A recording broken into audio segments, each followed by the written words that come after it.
He smiles, he fires, he kills all the liars. We're exploring the laughing masks today on Comicology.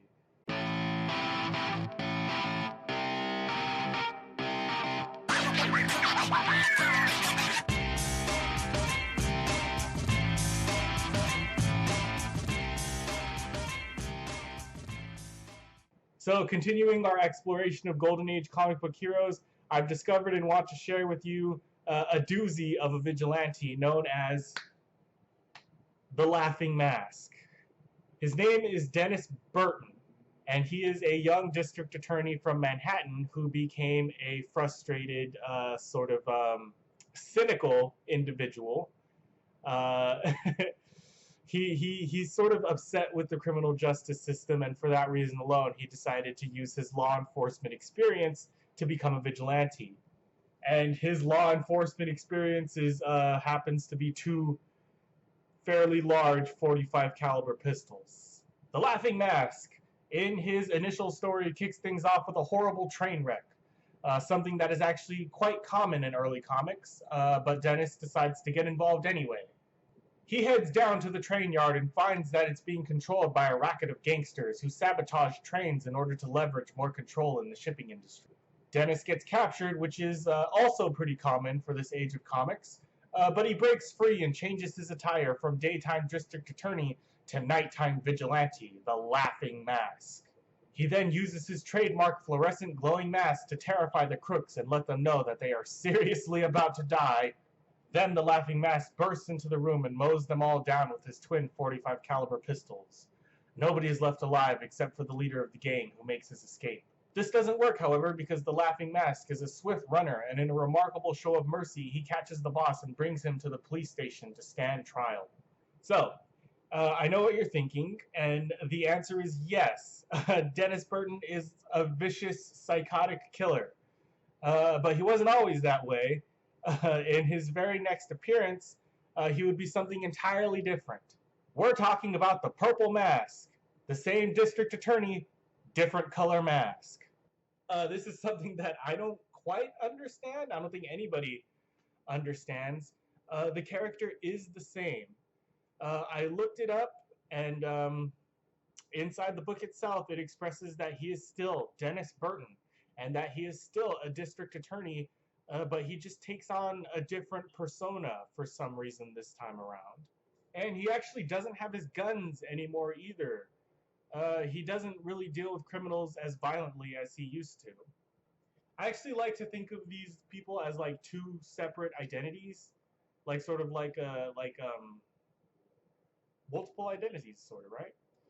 He has one who's super violent, and then one who's more like benevolent and kind. But they're both pretty messed up, which you're about to see.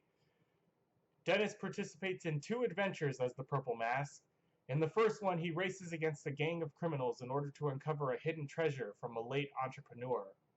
The crooks don't stand a chance, and he ultimately beats them to the punch. The adventure ends with a thrilling motorcycle chase where the Purple Mask catches the crooks and returns the stolen fortune. In the second adventure, this is a thriller where the Purple Mask investigates a bank robbery and sets out to capture the people involved in the violent affair. As it turns out, it was actually the bank manager himself who arranged the robbery, but he didn't count on the Purple Mask getting involved. He conquers the crooks in a secret underground lair and leaves the bank boss to a grisly demise. It's such a strange occurrence to see Dennis Burton in this alternate guise, especially considering that the Purple Mask is so much less iconic than the Laughing Mask. So it's no surprise that the Laughing Mask would eventually return to comic books, and the Purple Mask would just never be seen again. At this point in history, the Laughing Mask joins with many other costume vigilantes and enters into World War II, where he works with the Allies, specifically to round up Nazi leadership and execute them. With a bullet to the head. That escalated quickly. Anyway, he ended up in suspended animation at the end of the war, along with 11 other heroes who were eventually uncovered in modern Germany in the year 2008. Having thrived in his violent nature, during the Golden Age, the Laughing Mask struggles to adjust to more modern times, more progressive times. It's actually pretty interesting to see how this character evolves after being displaced out of his own time. He tries to be nonviolent and hold back his tendencies, but that only lasts for so long. As we see, during the war, not only is Dennis a killer, but he is a violent killer who takes some kind of, I don't know, almost neurotic pleasure out of it. One night, while drinking, Dennis confides in a catatonic robot named Electro. Expect a new episode on him pretty soon. Dennis vents to Electro about his feelings of frustration and inadequacy. He hates the justice system for failing, and he definitely believes the ends justify the means. Then he puts on his mask for the first time in a very long time and leaves out to go cause some chaos. It's also interesting in this scene that we do see Dennis talking to his mask as if it were a different personality, as if it were a different person entirely. It fed into my alternate personalities theory, but I mean, it also could be nothing. I don't know about you guys, but I talk to my mask all the time. Likely, actually, we're never going to find out why Dennis is the way that he is. There's no way the Purple Mask is ever coming back from the void.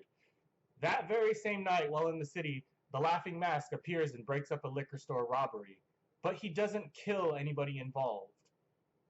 The next day, the police show up to the mansion of the 12 and ask the Laughing Mask to turn over his weapons for testing. He complies happily, and they leave with his trademark pistols. When the police return, they inform Dennis that his pistols were used in the murder of a gangster back in the 30s, and since there is no statute of limitations on murder, they have no choice but to arrest him. This is important. This is actually a reference to that first story. Remember when he killed those gangsters? Yeah, that's the original appearance of the Laughing Mask back in the mystery comics, which is pretty cool. Eventually, Dennis was found guilty and put in prison for a short time, but eventually was allowed to return to the mansion under house arrest. So that's it. I mean, at this point in his career, he would never really go on to be the Laughing Mask ever again. Well, at least not in this interpretation, more on that later. The legacy of the Laughing Mask would change radically in the end. After the destruction of the Mansion of the 12, Dennis, along with the surviving members of his team, were transported to a military base. It was here where he decided to cut a deal with the government under a special deal where he would agree to pilot the catatonic Electro robot and act as a sort of military asset in exchange for a reduction of his prison time. The last known appearance of Dennis Burton was while piloting the Electro robot somewhere in the Middle East. As seen here, he is clearly enjoying his new role. And that's all there is. That's all there is to the Laughing Mask. He was last spotted in the Middle East killing a bunch of terrorists, doing what he loves. So I'm wondering what you guys think of this character. I love him. I think he's great. But I doubt he's ever going to come back to mainstream comic book continuity. I'm sure, like, he was definitely probably a little more shocking back in the 30s during his debut. I mean, he was at least an original idea back then, but he didn't really catch on. And, you know, unfortunately now we have so many dark, gritty, laughing vigilantes, it's probably never going to happen. I was genuinely shocked, actually, that he only made one appearance. I genuinely believe that he needed more content. But there's no more to explore when it comes to this character. Anyway, I will see you guys in the next one.